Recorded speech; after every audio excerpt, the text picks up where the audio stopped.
पश्चाताप का अर्थ है जो आपने किया उसके लिए पछतावा। यदि आप चोरी करते हैं तो आप चोरी के लिए पछता लेते, आप हिंसा करते हैं तो आप हिंसा के लिए पछता लेते।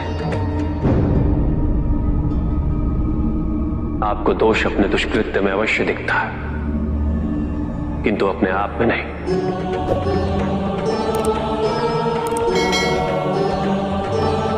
क्योंकि दोष आप अपने से बाहर ढूंढते हैं, उसके कारण अपने से पृथक करके देखना चाहते हैं।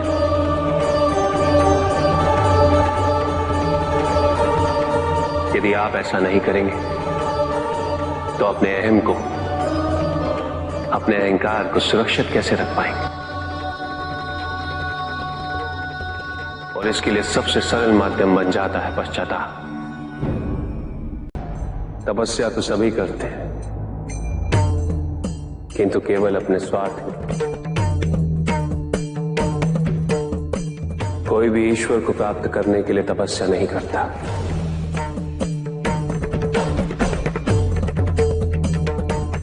कोई भी तपस्या इसलिए नहीं करता कि उसकी भक्ति उसके आराध्य तक पहुंच जाए। मृत्यु चाहते हो,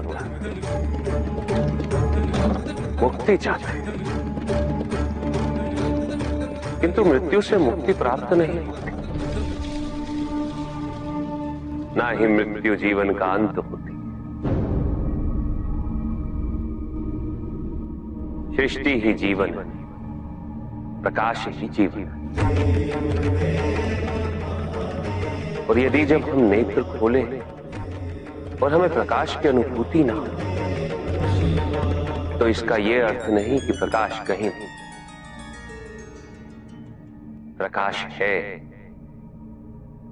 आवश्यकता है तो अपने नेत्र खोलकर अंधकार के परे दे दे। यदि इस संसार में उन्नति तभी संभव है जब इस संसार में समानता हो, बराबरी। यदि कोई सर्वशक्तिशाली ही नहीं रहेगा तो कोई निर्बल नहीं होगा। यदि कोई बड़ा नहीं होगा तो कोई छोटा ही नहीं रह पाएगा। शक्ति के इस संतुलन को संतुलित रखना अनिवार्य है, क्योंकि ईर्ष्यापूर्ण प्रवृत्ति व्यक्तिगत होती, वो केवल अपने स्वार्थ, अपने उद्धार तक ही सीमित रहती। ईर्ष्या ही वो विष है जो व्यक्ति के हृदय में ना हारने की महत्वाकांक्षा को जन्म देती। जीतने की इस व्यवस्था से ग्रसित मनुष्य धर्म अधर्म, न्याय अन्याय, उचित अनुचित का ज्ञान भूल जाता है।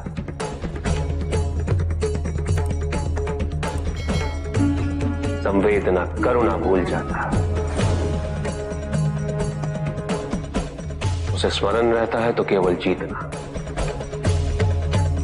भले ही वो छल कपट के माध्यम से ही क्यों ना हो। एक असुर था, एग्रिप। एक दिन वो ब्रह्मलोक गया।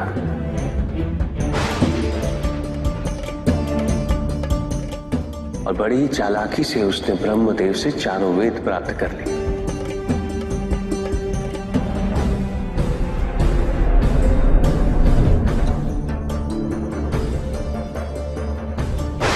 और जाके समुद्र में छुप गया, क्योंकि सारा ज्ञान वेदों में निहित है। इसीलिए संसार से सारा ज्ञान चला गया। जब अज्ञानता का अंधकार फैलता है तो अधर्म बढ़ने लगता है। भगवान विष्णु सब देख रहे थे। उन्हें ज्ञान था कि शीघ्र पृथ्वी लोक पर प्रलय आने वाला है। एग्रिप के साथ चारों वेद भी लुप्त होने का भय था।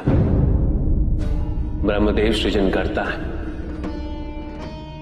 वेदों के अभाव में पुनर्जन्म की प्रक्रिया को पुनर्स्थापित करना अत्यंत कठिन। इसीलिए हैग्रीव से उन वेदों को पुनः प्राप्त करना अनिवार्य था। तो भगवान विष्णु ने क्या किया?